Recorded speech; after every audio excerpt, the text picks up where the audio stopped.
Bonjour, je m'appelle Silla, je suis conseillère en économie sociale familiale de formation, professionnelle de direction dans le médico-social et auteur, mais surtout maman. Ici sur Mamart Café, je vous propose de découvrir les coulisses de la vie de maman créatrice au travers de différents épisodes que vous pourrez écouter.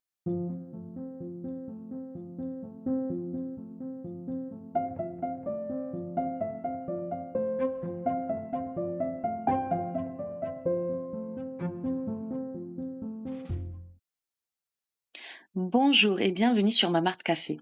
Pour ce troisième épisode, j'ai le plaisir d'accueillir Julie Atlan-Wagner. Julie est l'autrice de la duologie dystopique Ex Nido, publiée aux éditions Forgotten Dreams. C'est une duologie qui met en exergue des thématiques comme le déclin écologique, sociétal, qui permet au lecteur de réfléchir sur des questions de société, de développement durable, d'égalité, de justice. Elle a un parcours professionnel extrêmement riche et varié. Julie reviendra sur sa carrière d'avocature et nous expliquera pourquoi elle l'a quitté pour fonder une famille et concrétiser son projet de maternité. Elle va nous expliquer durant cet épisode tout ce qu'elle a fait et comment en 2022, elle a commencé à écrire le tome 1 de sa duologie lorsqu'elle était enceinte de son premier enfant. Son parcours maternel a été assez compliqué dans ses débuts. Elle reviendra là-dessus aussi. Elle échangera avec nous sur les enjeux actuels du monde de l'édition, sur sa vision de la parentalité et sur tout ce qu'une maman écrivaine pourrait apporter à la société d'aujourd'hui. Bonne écoute à vous.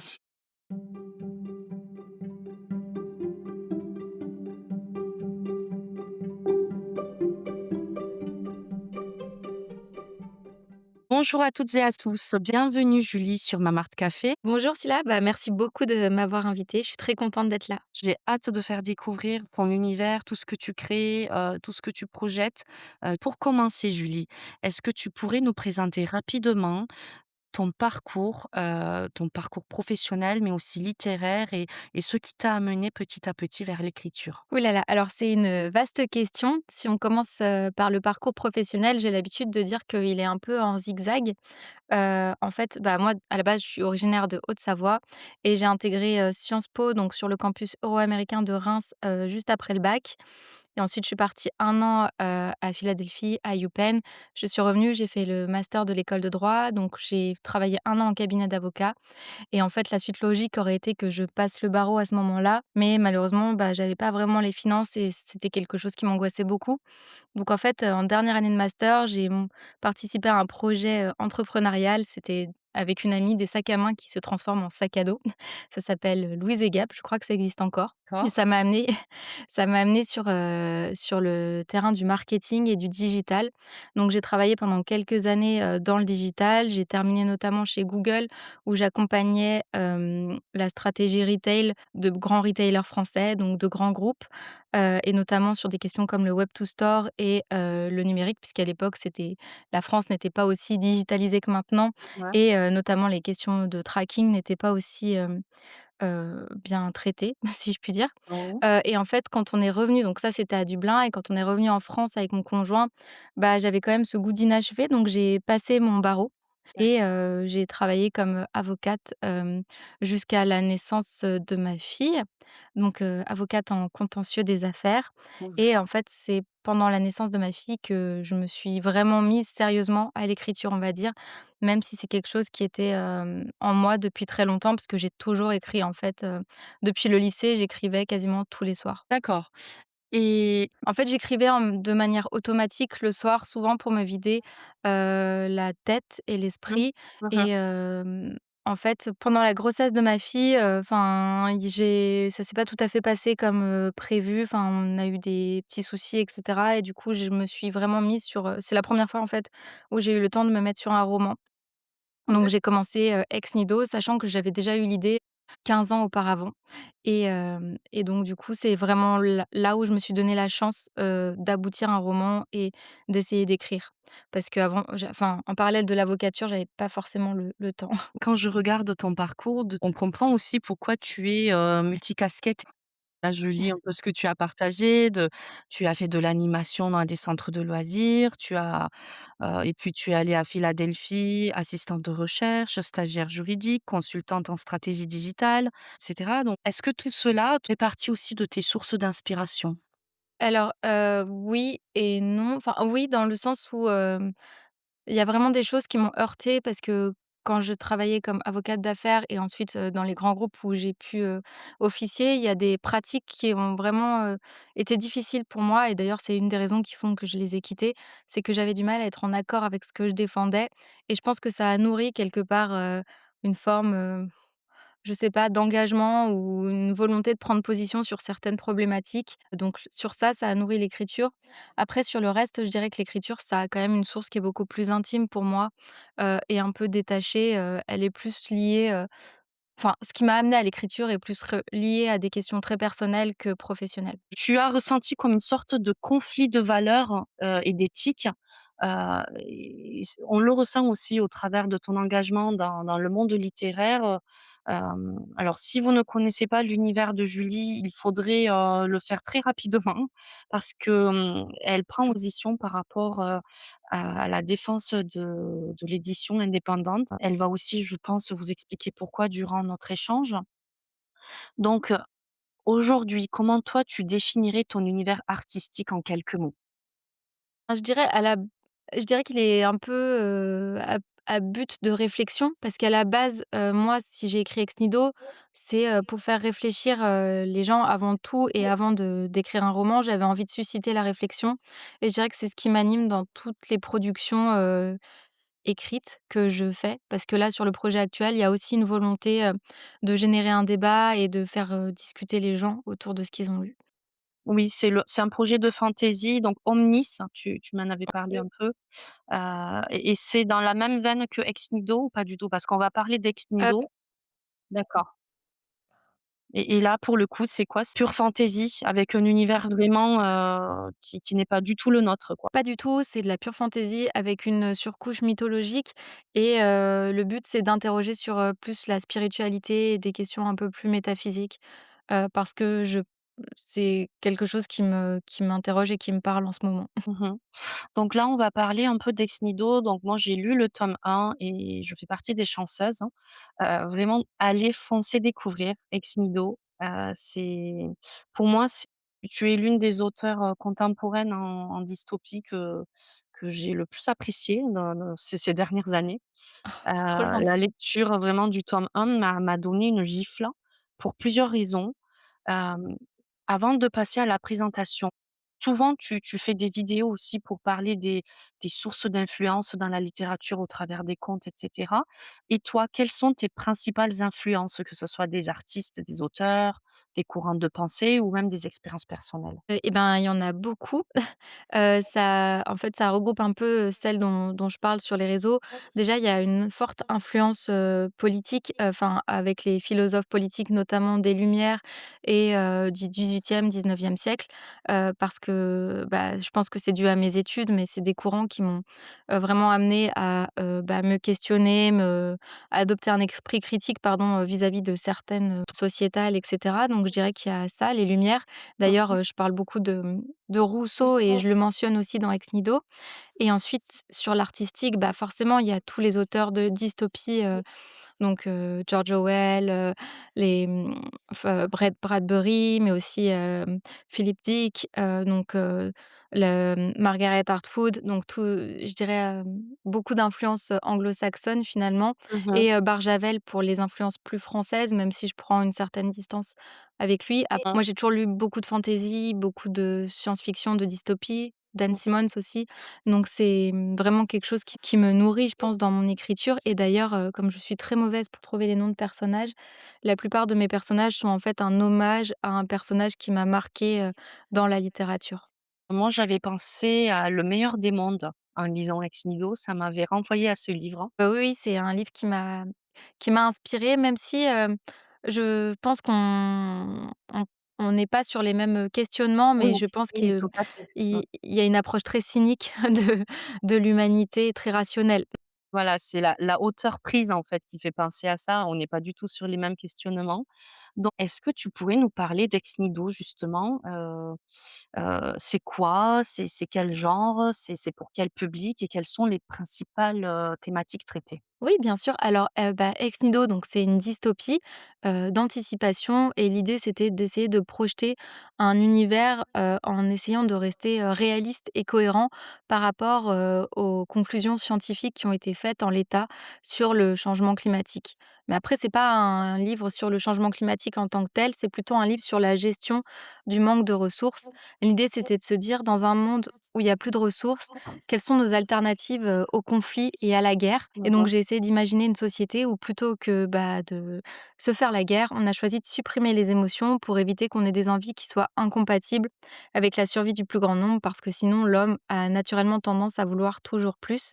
Et donc on suit les aventures de Colin, c'est un rationalisateur qui efface les souvenirs et les esprits des gens, persuadé que c'est la meilleure solution jusqu'au jour où il rencontre Léonie, une déviante, qui va lui faire comprendre que le libre arbitre, c'est pas mal aussi et qui va le mener sur une enquête, à travers une enquête sur la résistance, donc qui se battrait pour ce libre arbitre justement. Alors déjà dans ton résumé, on comprend qu'il y a quand même une certaine prise de position, sur beaucoup de sujets. Tu parles des sentiments, des émotions, de la liberté de ressentir. Et aujourd'hui, il y a 2 courants de pensée. Certains disent que l'art devrait être apolitique, d'autres qui disent: «L'art est justement un outil politique qui permet d'exprimer, ses positions de manière singulière, pour chaque auteur». Qu'est-ce que tu en penses? Est-ce que l'art est politique ou pas? En fait, je dirais que toute pensée est forcément politique parce que elle exprime toujours, une réflexion et que, on a tous un avis sur quelque chose, même si on porte pas forcément de jugement.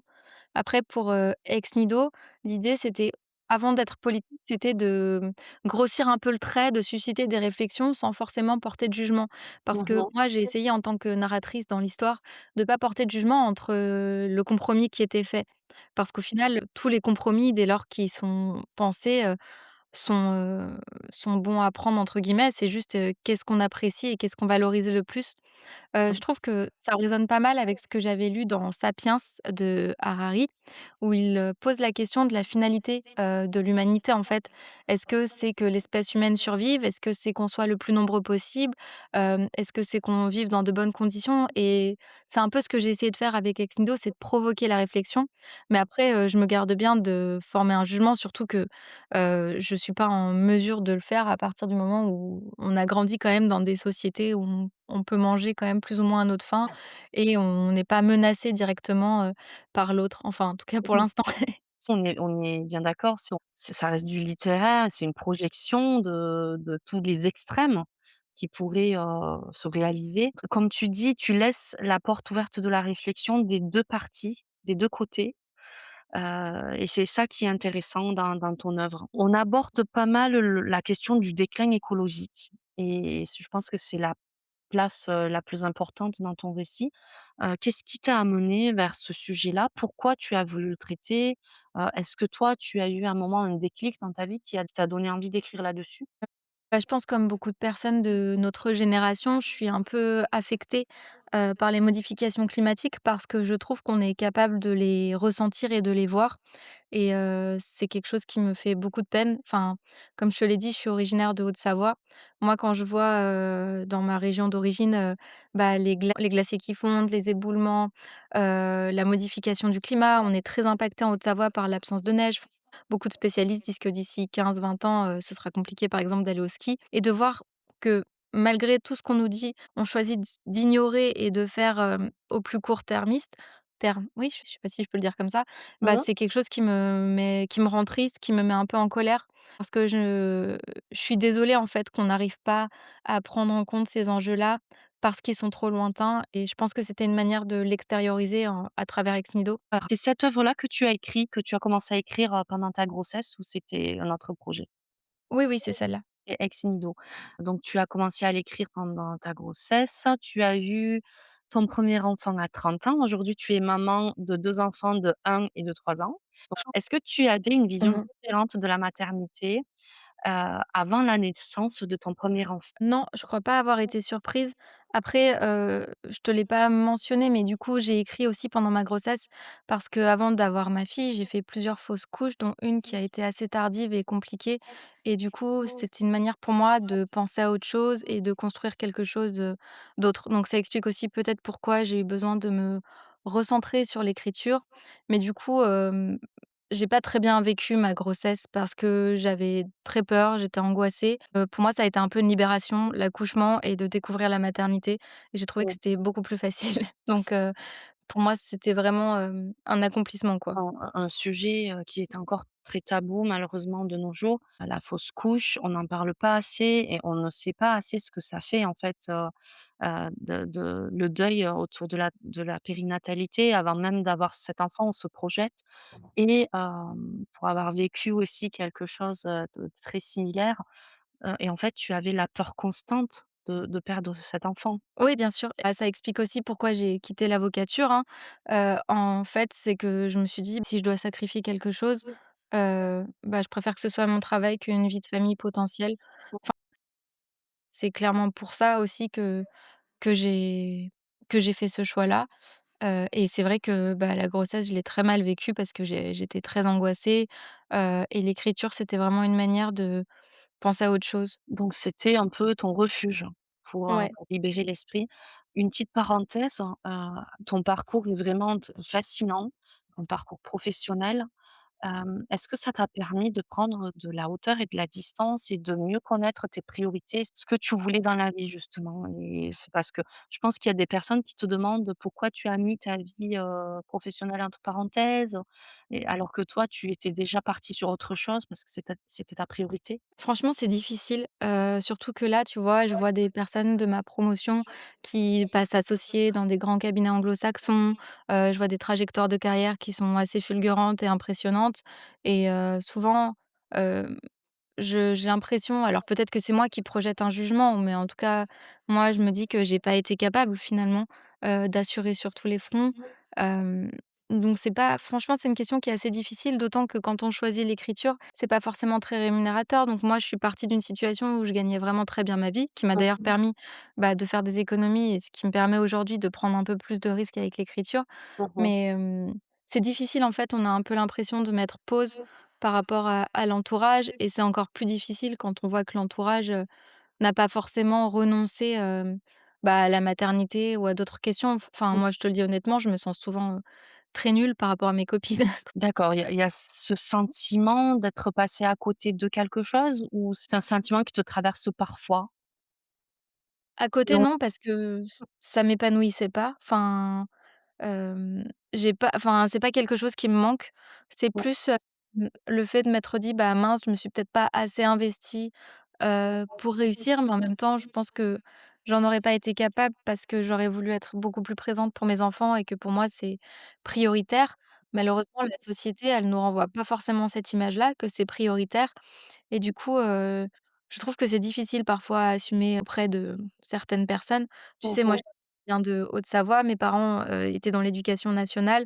Je me suis retrouvée à Sciences Po, j'étais un peu transfuge, hein, enfin, j'étais à alors je viens pas d'un milieu défavorisé, mais j'ai tout d'un coup, je me suis retrouvée dans un milieu extrêmement favorisé. Oui. Pour l'anecdote, quand j'étais à UPenn, je me suis retrouvée en soirée plusieurs fois avec la fille de Donald Trump, qui était étudiante au même moment, tu vois? Pour montrer Oui. la sphère dans laquelle je me suis retrouvée projetée. Pas toujours facile com moi, mes parents, bah, ils avaient peut-être pas toutes les ressources de ces personnes-là, mais ils m'ont donné beaucoup d'un point de vue Mmh. culturel.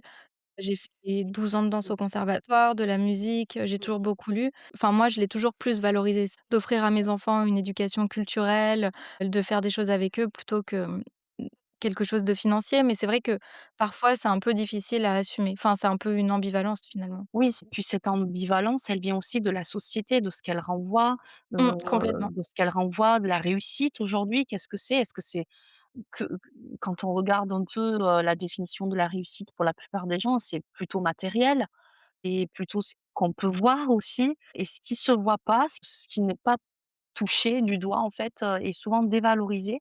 Mais je pense comme toi, c'est aussi ce qui forge une personne, qui la remplit de l'intérieur, qui la prépare à ce monde, qui n'est pas très facile à vivre lorsqu'on n'est pas préparé.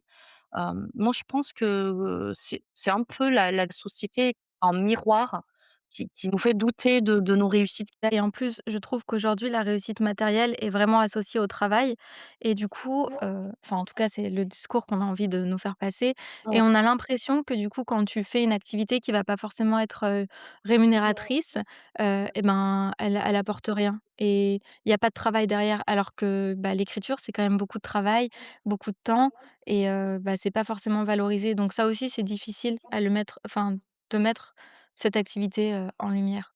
Donc tu es devenue maman à 30 ans, suite à un parcours, compliqué comme tu l'as dit. Donc est-ce que du coup, ta perception de la vie s'est encore plus transformée une fois que tu es devenue maman? Et en quoi ça t'a changé aussi ton parcours, artistique? Comment tu l'as vécu? Est-ce que tu arrivais à écrire encore un peu au début? Comment ça s'est passé? Bah, déjà, je trouve que quand on est maman, il y a beaucoup enfin moi, en tout cas chez moi, ça a fait remonter beaucoup de choses, enfin je suis, beaucoup plus dans l'émotionnel que je ne l'étais, avant, vis-à-vis de mes enfants. Enfin, j'ai une implication qui est complètement différente et je pense que ça se ressent dans l'écriture. Après, sur l'organisation, ça nous apprend aussi, à jongler, tu vois? Moi, là, on a eu un hiver compliqué avec, mon deuxième enfant qui a été Mmh. malade beaucoup et du coup, ça nous force, à nous adapter sans cesse. Du coup, je me mets à écrire beaucoup le soir, en fait, quand ils sont couchés parce que j'ai pas forcément, le temps, la journée. Donc ça m'a aussi appris à être plus créative dans mon organisation. Avant, bah, j'avais des grandes plages pour travailler. Maintenant, je dois être forcément plus efficace et cette efficacité, elle est pas toujours évidente à gérer dans l'écriture parce que, je sais pas toi, mais moi, j'ai besoin de me mettre un peu dans une bulle pour pouvoir écrire et je Mmh. peux pas y rentrer comme ça en 10 minutes, quoi. Et en fait, c'est ce que tu disais tout à l'heure, on écrit, on doit beaucoup écrire, ça se voit pas forcément, c'est pas payé tout ça, mais en plus on essaye de défendre l'idée que c'est aussi une activité, parfois c'est même pas un métier pour certains. Est-ce que déjà pour toi c'est un métier écrire ou c'est une simple passion? En fait, je regrette que ce soit considéré comme une passion à partir du moment où ça prend beaucoup de temps et que ça requiert beaucoup de compétences. Parce que l'écriture, c'est pas juste limité à l'écriture. Alors déjà, moi, j'ai plusieurs éditeurs qui m'ont dit que l'écriture, si on veut l'appréhender, de manière sérieuse, il faut l'appréhender de manière professionnelle. C'est-à-dire qu'on n'écrit pas, comme ça, ce qui nous passe par la tête devant son ordinateur. On sait à peu près où on va, on s'organise, sinon on va pas au bout du roman et en plus, bah, être auteur, ça se limite pas à l'écriture. Il y a aussi tout un travail, bah, de représentation, de défense de son livre, d'échange avec le public parce que même si c'est l'éditeur qui publie le roman et qui va organiser sa diffusion, quand on est en dédicace, quand on est interrogé ou en conférence, bah, c'est à nous de le représenter et ça fait appel, je trouve à des compétences, assez diverses. D'autant plus qu'à l'heure des réseaux sociaux, on a une grosse responsabilité, je crois, à, construire une communauté et interagir avec elle. En tout cas, c'est si on a envie d'être publié et d'avoir une large diffusion de notre livre, on est obligé de le faire, j'ai l'impression. Oui, surtout aujourd'hui, on va parler aussi de la place des réseaux sociaux tout à l'heure. Donc pour toi, tu regrettes en fait que ce soit vu, seulement comme une passion, alors que derrière, on travaille jour et nuit, pas même souvent les nuits d'ailleurs lorsqu'on est maman. Donc déjà dans un premier temps, j'ai envie de te demander, est-ce qu'à force d'écrire la nuit, on arrive à avoir quand même, un certain rythme, naturel aussi? Est-ce que notre corps suit ou pas forcément? Qu'est-ce que tu en penses? Et deuxièmement, est-ce que tu arrives à avoir un processus créatif, un rituel ou est-ce que c'est au jour le jour? Est-ce que tes plages sont définies, tes multicasquettes sont définies ou pas? J'aurais eu envie de te dire, oui, quand, j'avais qu'un enfant. Je trouve que 2 ça rabat pas mal les cartes quand même. Du coup, pour l'instant, on n'a toujours pas réussi à avoir un rythme, tu vois? Je pense que les semaines, elles se ressemblent pas du tout, donc c'est plutôt, quand je sais que je vais avoir une plage, je vais l'exploiter et du coup, je me conditionne. Mon petit rituel, de toute façon, ça a toujours été de relire ce que j'avais écrit lors de la session précédente et ensuite de mettre une musique en boucle, donc ça, je continue de le faire, mais je me conditionne pour, être en mesure d'écrire, le plus rapidement possible. Une musique en boucle, c'est-à-dire la même musique que tu écoutes tout au long du Oui, processus? mais en fait, je sais pas, ça met mon cerveau sur off, tu vois? En ce moment, j'écoute Haydn, mais ça dépend vraiment, enfin, du moment, de l'état d'esprit. Par exemple, sur Ex Nihilo 2, j'ai écouté la BO de Dune, mais en boucle pendant, au moins 30 chapitres, donc c'était vraiment long et je pense que c'est ce qui permet à mon cerveau de se déconnecter. Et est-ce que ton corps arrive à suivre à un moment donné? Je le dis parce qu'il y a peut-être des futures mamans qui sont en train de nous écouter ou des curieux d'ailleurs qui voudraient savoir comment on tient parce que moi je dis: «On est des guerrières». Heu, Vraiment, il faudrait le vivre pour comprendre ce que c'est de pouvoir écrire, la nuit alors qu'on a passé une journée, parfois horrible ou très énergivore. Personnellement, lorsque je me mets devant l'ordinateur, même s'il est minuit, même s'il est 1 heure du matin, Heu, j'ai une, heu, j'ai une énergie nouvelle qui me permet d'écrire au moins 30 minutes, et c'est comme si toute la journée je guettais ce moment. Je sais pas ce que c'est pour toi? Comment tu le vis? Si, si, je suis comme toi, en fait, c'est la perspective aussi de pas être interrompue pendant au moins 2 heures. C'est assez précieux et d'ailleurs, c'est marrant parce que je le disais à une copine, je lui disais: «Bah, par exemple, le vendredi, s'il y en a un qui est malade, bah, moi, c'est difficile à vivre pour moi parce que je sais que je vais pas avoir de créneau d'écriture, avant, le lundi d'après». Enfin, en fait, parfois, je sais que quand je passe un créneau, bah, je vais pas avoir de nouveaux créneaux avant dans longtemps. Donc j'essaye vraiment d'être plus efficace dans mon implication sur ce créneau. Je sais pas si c'est très clair, Oui, mais oui. tu vois, par exemple, là, cette semaine, on était au Festival du livre de Paris et bah, vendredi dernier, j'étais en mode: «Bah, c'est la dernière fois que je peux écrire avant dans 10 jours». Parce que j'avais les valises à faire, qu'on a dû faire la route. On est passé par Reims pour faire une conférence. Ensuite, bah, quand on n'est pas à la maison, je peux pas écrire et du coup, c'est un peu, stressant et frustrant parfois parce que j'ai envie d'avancer. Je vois les semaines qui défilent à toute vitesse et je me dis: «Mais j'ai beau essayer de trouver des créneaux, j'ai du mal à le faire». Donc le soir, quand je suis à la maison et posée, ça fait du bien. Et en tant que maman autrice, il y a peut-être aussi ce sentiment de manque, qui existe en nous plus que pour d'autres auteurs. Le manque de se retrouver devant l'ordinateur ou sa feuille de papier pour écrire et continuer. Je sais pas ce que tu en penses? Oui, oui, clairement. Bah, c'est millimétré et ça, peut-être que oui, ça a changé un peu mon rapport à l'écriture sur ça. C'est que je dois être efficace, donc je peux moins, laisser mon esprit vagabonder. Le seul endroit où je le fais vraiment, en fait, ça reste la douche, mais c'est tout. Des périodes de frustration, je pense que ça doit te parler aussi. Tout à l'heure, tu as dit: «Je sais que quand il y en a un qui est malade le vendredi, bah, c'est compliqué pour moi parce que le week-end, je ne vais pas pouvoir écrire». La frustration, je pense que oui, ça te parle, mais lorsque tu te mets à écrire plutôt que, de passer du temps avec les enfants, parce que lorsqu'on priorise, bah, le temps avec les enfants, c'est compliqué de se dire: «Là, j'arrête, je prends 1 heure, 2 heures pour écrire». Est-ce que tu connais le sentiment de culpabilité en tant qu'autrice? Je le connais beaucoup en tant que maman, tout le temps en tant que maman. En tant qu'autrice, bah, tu vois, en tant que maman, par exemple, là, au festival du livre, ils étaient gardés pendant que moi j'y étais et je sais qu'à chaque fois que je suis rentrée, je me sentais, bah, hyper coupable, surtout que les 2 sont dans une phase très maman, donc ils viennent te voir en pleurant et toi, tu te sens, trop mal de les avoir tu Oh! l'impression de les avoir abandonnés et en Ouais. même temps, c'est difficile parce que quand tu es en salon ou en festival, bah, c'est super fatigant. En tout cas, moi, ça me fatigue énormément de d'aller voir les gens, de défendre mon livre, d'être enthousiaste et en fait, tu rentres le soir, faut que tu assures aussi et donc tu dis: «Bah, déjà, je suis obligée d'assurer parce que les pauvres, j'ai pas été là», mais tu es crevée, donc ça, c'est dur. Par contre, en tant qu'autrice, franchement, pas trop parce que je l'ai fait tout le temps passer avant. Donc j'ai jamais enfin, disons que moi, j'arrive pas. Je sais qu'il y a je pense qu'il y a des métiers ou des personnes des types de personnalités qui y arrivent, mais moi, j'arrive pas à me mettre dans des tâches intellectuellement très prenante quand je suis avec eux, donc soit je vais faire de l'administratif, ou des mails ou de la création de contenu, puisque la création de contenu pour moi, c'est quand même plus léger, plus abordable que l'écriture et auquel cas je peux quand même être présente pour eux, mais l'écriture, je le fais pas quand ils sont là, je le fais soit quand ils dorment, soit quand ils sont pas là. Quelque part, tu as compris aussi le fonctionnement et ce que tu peux faire pendant qu'ils sont là ou qu'ils sont pas là. Tu t'organises aussi Mmh. par rapport à ça. Tu fais aussi du crochet, Du tricot, ouais et ouais, de la couture. du tricot et par rapport à ça aussi, qu'est-ce que tu voudrais dire, hein? Tu en as toujours fait et ça te permet, de te ressourcer? Qu'est-ce que ça signifie pour toi? En fait, j'ai toujours fait pas mal de d'activités manuelles. Ça, je pense que c'est, bah, pareil dans l'éducation, tu vois? Beaucoup de cuisine, beaucoup de couture, de tricot, et en fait, le ça a une vertu déstressante pour moi. La couture, j'en ai beaucoup fait quand j'étais en cabinet parce qu'en fait, tu es obligé d'être concentré sur autre chose parce que c'est pas une activité que tu peux faire juste comme ça. Il faut quand même un petit peu réfléchir quand tu as un patron, à voir comment est-ce que tu vas assembler tes Ah mais pièces. totalement. Il faut Ouais. être, concentré Mmh. et du coup, ça t'empêche de penser, à autre chose et le tricot, c'est un peu pareil. Enfin, moi, quand je suis anxieuse, je suis quelqu'un de très anxieux, bah, j'ai tendance, tu vois, si je suis devant la télé, je vais me mordiller la peau des mains, enfin, c'est pas bien de et du coup, d'avoir quelque chose dans les mains, bah, au moins, ça me permet d'être productive. Après, je vais pas te mentir, j'en fais très peu, hein. Je pense que si j'en fais 1 heure, toutes les semaines, c'est déjà beaucoup.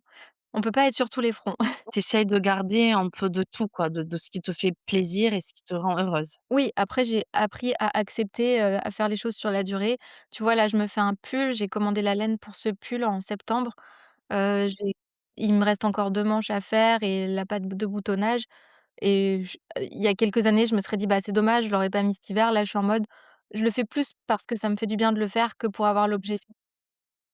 Il y a eu un cheminement personnel qui te permet de te dire, on a le droit de pas tout réussir non plus d'un coup. Ouais, c'est clair. Mmh. Je sais pas si toi ça te l'a fait, mais moi maintenant je suis plus en mode, je vais me consacrer à l'activité, mais j'ai pas de livrable associé parce que je sais que je pourrais pas déborder de toute façon. Donc si j'ai envie de finir, en fait, s'ils se réveillent de la sieste, bah, ils sont réveillés de la sieste et je peux pas Mmh. finir quoi. Donc Mmh mh. il faut apprendre à l'accepter et au début ça pouvait être un peu frustrant. Mmh J'ai mh. aussi ça pour, moi je fais beaucoup de ski, bah, depuis que je suis maman, je suis pas allée faire de ski de piste, Mmh alors mh. que c'est quelque chose que je faisais beaucoup. Mais après encore une fois, c'est quelque chose que je fais volontiers parce que je suis trop reconnaissante d'avoir des enfants, en bonne santé et aussi je sais que ça passe très vite, donc ça me gêne pas d'y renoncer, temporairement. Tu l'acceptes parce que tu es consciente de certaines choses, tu as le recul nécessaire pour le comprendre, je pense et en fait, on se met des objectifs réalisables pour éviter la frustration justement. Ouais, exactement. Mais c'est sûr que quand on voit, pardon, oui, j'allais te dire, tu vois, sur Instagram, on voit des super autrices qui excellent dans la création de contenu, qui sortent je sais pas combien de livres et ben, moi, je me dis: «Oh là là». Puis Mmh. après, je vois qu'elles ont 24 ans, je me dis: «Elles sont au prime de leur intelligence», parce que clairement, moi, je trouve que j'ai perdu des neurones, tu vois? Donc là, elles ont l'esprit hyper vif, elles ont du temps, faut qu'elles donnent tout parce qu'après elles pourront plus, quoi et je me dis: «Bah, c'est inspirant et j'aurais bien aimé faire ça avant». C'est inspirant, mais en même temps, on apprend aussi à relativiser en se disant: «Bah, c'est pas du tout le même contexte, c'est pas la même histoire, c'est pas les mêmes moyens, la même société non plus, hein». En fait, moi, personnellement, j'ai l'impression que la société a changé en 10 ans.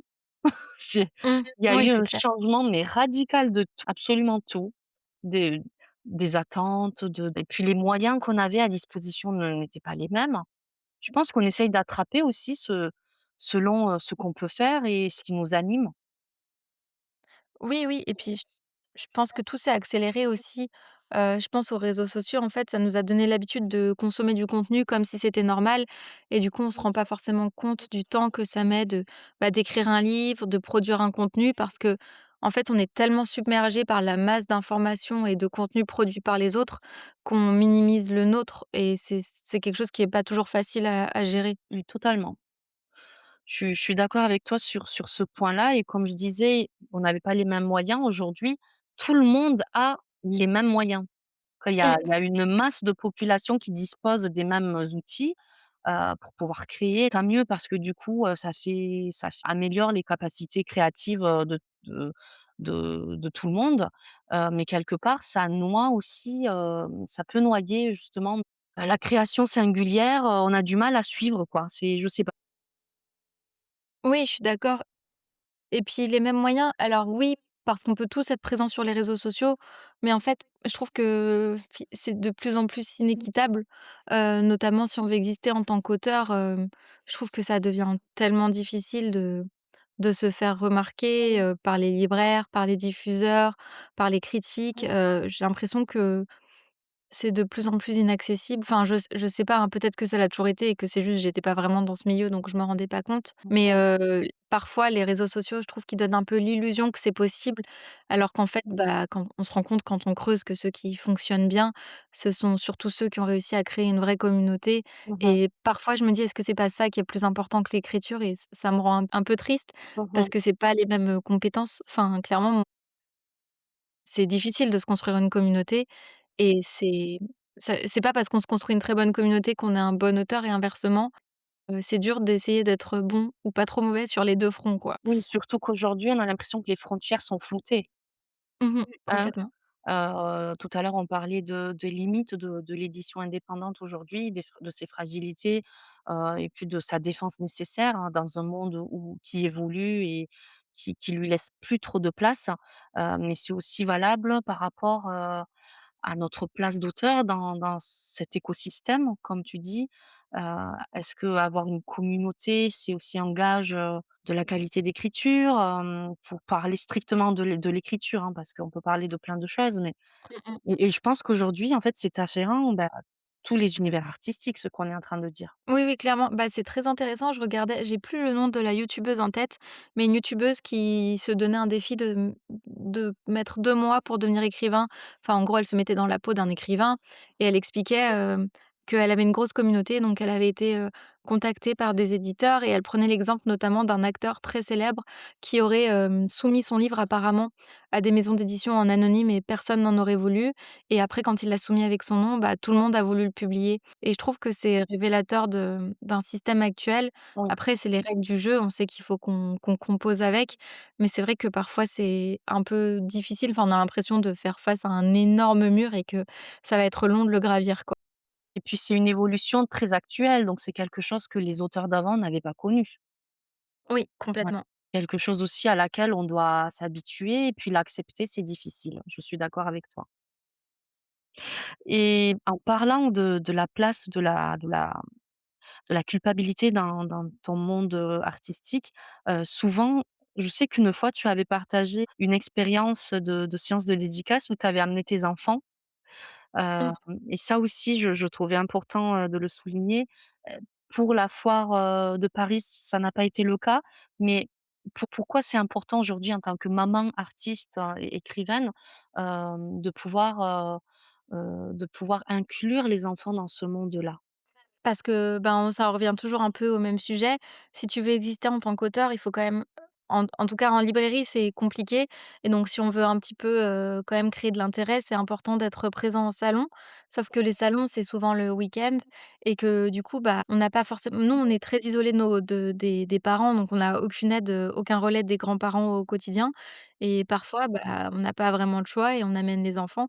Après moi, je trouve que c'est mignon, enfin, ça fait une anecdote assez sympa. Je sais que même ma fille a déjà dédicacé des livres avec moi, donc il y en a qui ont leur ex nihilo dédicacé par ma fille aussi, et je trouve ça trop mignon et finalement, bah, je pense qu'ils seront fiers plus tard de voir qu'ils sont venus dans ces événements-là avec moi, mais c'est vrai qu'à d'autres moments, c'est pas toujours facile et ben, on compose quoi. Surtout quand ils en ont marre à la fin d'un salon. Il y a le côté pratico-pratique justement pour pouvoir exister, mais il y a aussi le côté très symbolique, je trouve, d'inclure les enfants dans un monde où ils sont pas toujours le Mmh bienvenu, mh. de moins en moins d'ailleurs. Et c'est une forme de résistance aussi, je trouve, de se dire, ça me fait penser à une députée européenne qui a amené son enfant, qui l'allaitait continuellement. Oui, oui.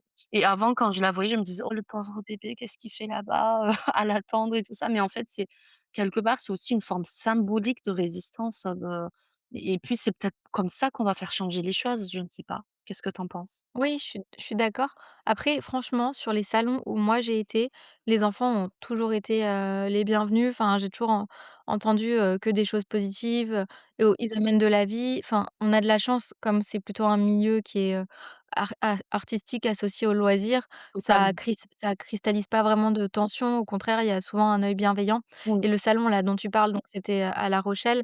Justement, dans le stand d'à côté, il y avait, une mamie qui accompagnait son mari, enfin une jeune mamie. Elle avait 2 petits-enfants de l'âge de mes enfants et en fait, elle a joué avec eux pendant toute la journée, tu vois? là, Donc c'est c'est aussi super beau. l'occasion. Ouais, c'était trop mignon. Elle était là: «Mes enfants me manquent», parce ils habitaient loin et nous, on était là: «Bah, nous, on n'a pas les grands-parents parce qu'ils Mmh, habitent loin» mmh. et du coup, en fait, mes enfants et elle se sont trouvés et vraiment, bah, tu sais, j'amène toujours des jeux et elle les a fait jouer et voilà, c'est aussi l'occasion d'échanger. Je trouve que les enfants, c'est souvent un prétexte pour aller Mmh. vers l'autre et échanger alors que sinon, on pourrait pas autant, discuter.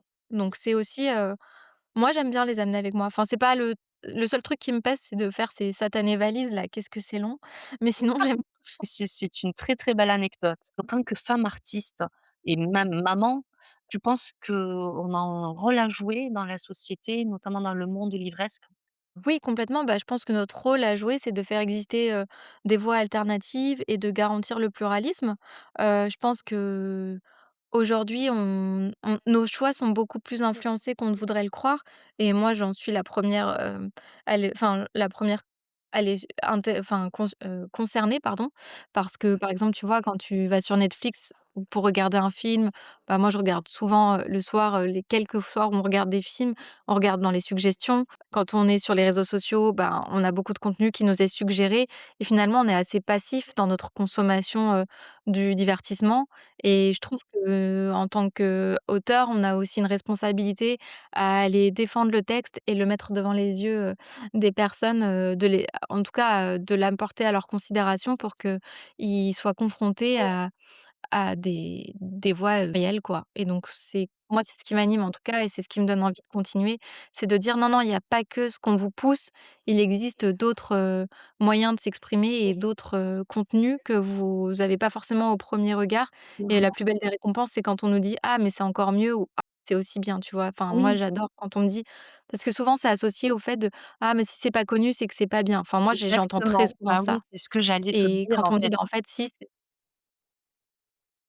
C'est ça et je trouve que quand on dit: «Bah, si, c'était quali», ça fait trop plaisir, ça, c'est quelque chose qui m'anime beaucoup. Oui, alors tout à l'heure, on parlait de moyens et d'outils. C'est vrai que, on a peut-être, les mêmes outils, mais pas les mêmes moyens financiers derrière. Lorsqu'on voit les grands groupes, qui font des affiches, jusque dans les métros l'auteur indépendant qui essaye de faire connaître son œuvre et comme tu dis, souvent c'est associé, à la publicité et à la grandeur de cette publicité, malheureusement. Mmh. Hem Et en parlant des retours que tu reçois justement, comment ton public réagit à ton travail en général? Parce qu'aujourd'hui, donc tu écris, tu partages aussi des contenus qui sont très intéressants. Je vous invite sincèrement à aller voir, je mettrai le lien du compte Instagram de Julie. Je ne sais pas si tu as un site internet? Non, non, j'ai pas de titre, mais merci beaucoup, c'est trop gentil. Mais vraiment, je quand je te suis, je suis sûre que je vais apprendre quelque chose et ça, c'est très important. Donc comment ton public réagit à ton travail et est-ce qu'il y a un retour qui t'a particulièrement touchée ou surprise? Oui, franchement, bah, j'ai de la chance parce que j'ai vraiment de bonnes réactions.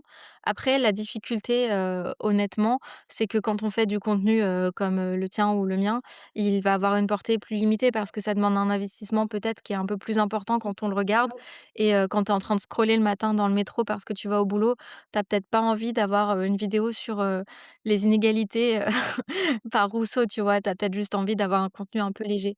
Donc ça L'audience est compliquée à atteindre. Par contre, quand elle est atteinte et qu'elle est convaincue, mais c'est tellement une belle récompense et là, je pense, à une très belle rencontre que j'ai fait.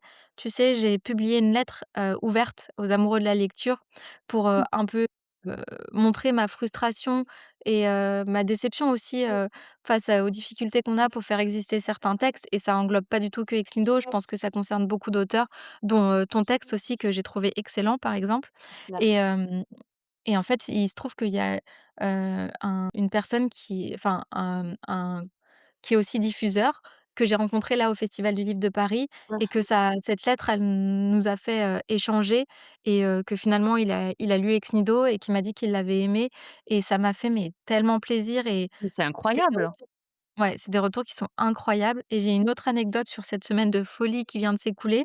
J'ai fait une conférence, donc à Sciences Po et j'avais amené, 2-3 livres pour les étudiants si ça les intéressait de se les faire dédicacer et là, il y a une étudiante qui s'est avancée vers moi et qui avait déjà acheté Ex Nihilo et qui voulait que je lui dédicace et Oh, ça, enfin, moi, ça m'arrive je suis petite autrice, donc ça m'arrive très peu et ça me donne une motivation, puissance 1000 à j'arrive à comprendre ce que tu as ressenti, c'est très beau. ouais, ouais, c'est enfin, donc voilà, ces interactions-là, elles sont précieuses et c'est ça qui nourrit. Après, j'aimerais bien qu'il y ait un peu d'argent qui nourrisse aussi parce que Et oui, la question, qui est très tabou d'ailleurs. tabou, bah, alors après moi j'essaye de trouver des solutions, je pense qu'on a moyen, de trouver un équilibre en diversifiant un peu les sources de revenus. On en a parlé, mais avec les ateliers, avec, les interventions et cetera. Mmh. La bêta lecture, la relecture, la correction, la traduction, il y a des choses, Mmh mais mh. c'est vrai que Moi enfin et j'ai honte, hein, mais je reste attachée à, cette symbolique de dire que c'est rémunérateur parce que je sais que pour beaucoup de personnes, en fait, c'est pas un travail si ça rapporte pas de sous, c'est un hobby. Alors qu'en réalité, les heures, passées sur un livre, elles se comptent pas, quoi. Donc c'est ça que j'ai du mal à accepter. On a du mal à l'accepter et puis en même temps, on voudrait, lutter pour que ce soit de plus en plus valorisé. Il y a des pistes, il y a des actions, qui existent.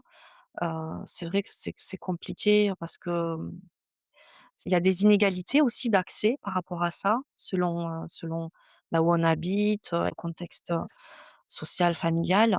Mais en tout cas, il y a des choses qui existent pour que ça ne reste pas un mode passion, que ça traverse un peu la frontière vers le mode métier. Mais en tout cas, je pense que tu es, une mine d'or pour toutes ces personnes qui se posent des questions sur l'écriture, hein, et je c'est en ça que c'est intéressant de te suivre, c'est que, on en apprend tous les jours et puis tu apportes des réponses aux questions qu'on pourrait se poser dans notre petit coin. Ça, c'est important. Comment toi, tu verrais l'évolution de l'écriture, dystopique même, je dirais, parce que tu es là-dedans ou même en science-fiction, dans les années à venir? Et sur quoi tu travailles actuellement? Ouais. Je trouve que là, il y a eu beaucoup de dystopies sur les thématiques environnementales, ces dernières années et comme je te le dis, moi, j'ai le sentiment qu'on va avoir, pas mal de questionnements sur la spiritualité qui vont arriver de par ce qui les obstacles, enfin, de par les événements qui traversent notre société actuellement.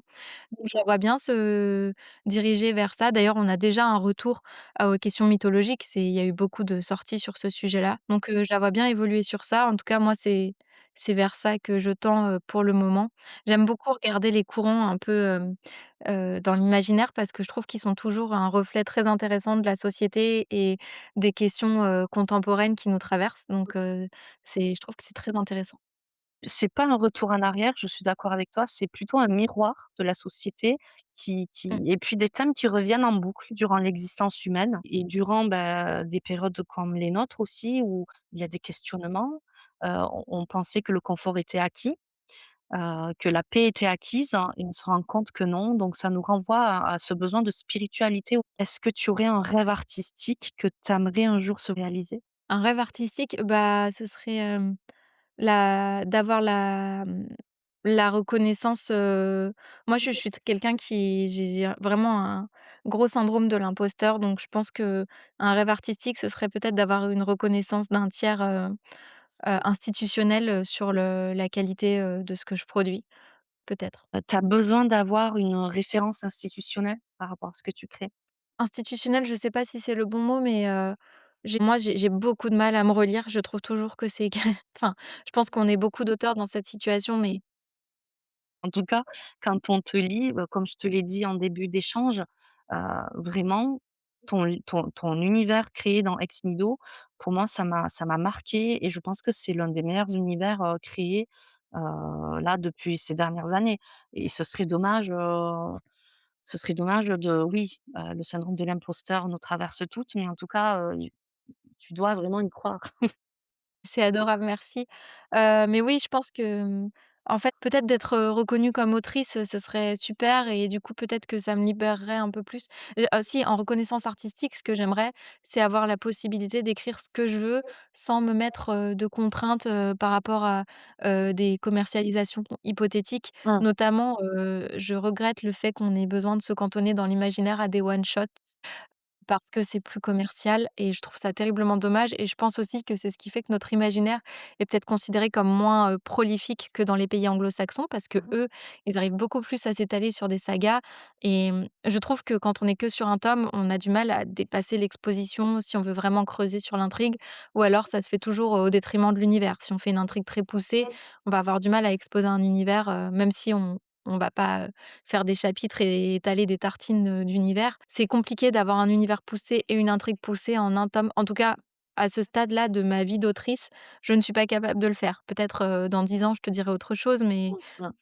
mais voilà. Donc peut-être, ouais, si un autre rêve, ce serait de te dire, je peux faire ce que je veux, je sais que je vais être supportée, pardon, et suivie, parce que, j'ai fait mes preuves sur l'écriture et sur, l'imaginaire, quoi. Lorsqu'on a cette pensée-là, c'est qu'on se dit: «C'est bon, je suis arrivé à un certain niveau». Et puis j'ai ma communauté de lecteurs, de lectrices qui me suivra et je Ouais, suis assez d'accord avec ce que tu dis, notamment en imaginaire. C'est dommage de se voir dans l'édition française aujourd'hui cantonné à un seul, tome parce que du coup, il n'y aurait pas la garantie, de vente derrière, je sais pas, ou commerciale et alors que notre génération, bah, a connu quand même, des séries, littéraires et il y avait cette idée de fidélisation du lecteur mmh, qui n'attendait que la sortie et puis on a grandi avec cette envie d'écrire, su plusieurs tomes pour étaler un peu l'univers. Je rejoins cette frustration et aussi par rapport aux idées qui sont prônées aujourd'hui ou des genres qui sont prônés, qui sont vendeurs. C'est aussi à ça que j'ai été confrontée avec Le Parfum de l'Osmente. oui. Parce que du coup, voilà, l'univers des EHPAD, c'est bien lorsqu'on fait juste, de l'EHPAD bashing et sinon c'est pas vendeur du tout. Puis il y a l'agisme, lorsqu'on dit personne âgée, il y a surtout voilà, les a priori. C'est dommage de pas trouver, des éditeurs qui voudraient défendre des idées et sortir un peu du cadre, des cases dans lesquelles on nous met. Je suis d'accord, je suis 100 d'accord, surtout que je vois qu'on a des autrices, enfin, j'ai que des autrices là qui me viennent en tête rapidement, mais qui ont été capables de créer, vraiment des histoires incroyables sur plusieurs tomes. L'histoire de Christelle Dabos avec La Passe Miroir, je trouve que c'est Oui. extraordinaire ce qu'elle a réussi à faire et c'est Bravo. sur 4 tomes. Mmh. Sur le papier, personne n'en veut et en fait ça fonctionne. C'est ça, Et après je totalement. pense aussi, bah, dans ma maison, d'édition, moi, j'ai des autrices qui sont hyper inspirantes, Estelle Toliac, Nathalie, Sirac et Alexandra Azins, qui écrivent, des sagas, passionnantes et je me dis: «Bah, c'est dommage, qu'on se cantonne» parce qu'en fait, on sait faire aussi en France. On a aussi un imaginaire de qualité Et oui. et peut-être que parfois, bah, c'est juste, qu'il est impacté par, les contraintes commerciales et je trouve ça un peu triste. Si tu veux, avant de se quitter, on va faire un petit jeu. Donc, je vais te poser des questions et tu vas devoir, choisir une réponse parmi 2 suggestions et l'idée, c'est d'avoir des réponses, assez directes et naturelles. Donc, si tu es prête, on peut y aller. OK, Alors, 1, OK. 2, 3. Alors, Julie, lire ou écrire? Lire, E-book ou livre papier? livre papier, Classique ou contemporain? les 2. Neuf ou occasion? 9. Team architecte ou jardinier? Architecte, Chocolatine ou pain au chocolat? pain au chocolat, Bon, ça va, c'est pas mal. Non, mais ça va, tu as géré. Et du coup, tu as dit quoi? Tu as dit pain au chocolat ou chocolatine? J'ai pas pain au suivi. chocolat. Moi, je suis exilée à Bordeaux, hein. Et voilà. Je suis pas une vraie bordelaise, donc chocolatine, mais en vrai, ça je trouve que c'est plus logique chocolatine. On est arrivé à la fin de notre échange, Julie. Merci beaucoup pour ta sincérité au niveau des réponses, merci pour ta transparence sur ta vie de maman. Un message que tu aimerais bien adresser à tes lecteurs? Continuez, à lire, de tout, ne vous arrêtez pas de lire et ne vous arrêtez pas, à un nom ou à une couverture parce que parfois on découvre, vraiment des pépites et j'ai aussi un message pour, bah, toutes les autrices avec qui j'échange au quotidien pour leur dire, merci. Je trouve que face à ce monde de brutes comme on dit, ça aide énormément, cette entraide et cet esprit de sororité qui se crée entre nous et je suis très reconnaissante pour ça. Est-ce qu'on peut suivre ton actualité, pardon? Si oui, sur quelle plateforme? Oui, tout à fait. On peut la suivre, bah, sur les réseaux sociaux. Je suis surtout présente sur Instagram et j'essaye de montrer un peu en stories, les coulisses de ma vie d'autrice, sans trop de filtres. En tout cas, j'essaye de faire au mieux avec les mots qui conviennent parce que je suis un peu nouvelle dans ce milieu quoi, donc j'apprends comme tout le monde. Je vais partager le lien de l'Instagram de Julie. Vraiment, ajoutez-la, c'est une mine d'or pour toutes les personnes qui souhaitent, en savoir plus, bah, déjà, sur les coulisses de l'édition et puis de l'écriture. Elle a quand même, un univers qui devrait être connu par le plus grand nombre. Donc merci Julie d'avoir joué le jeu, merci d'être là, merci de faire partie, de l'univers, des écrivaines dans l'édition contemporaine française. Merci pour ta transparence. Merci beaucoup, c'était super et c'était mon premier podcast donc je suis honorée d'avoir, pu participer. L'honneur est pour moi. Merci Julie. À bientôt. À bientôt. Julie a un petit mot pour Vincent, son mari. Elle dit, je cite: «Sans lui, je ne pourrais faire aucun salon, je ne pourrais même pas y en fait. C'est mon pilier, c'est mon soutien indéfectible». Je trouve ce message très beau, un soutien. Il n'est pas possible pour une maman de pouvoir écrire ou produire comme elle le souhaiterait. En tout cas, c'est très beau à écouter, à voir, à lire. Merci encore, à bientôt sur Ma Marthe Café.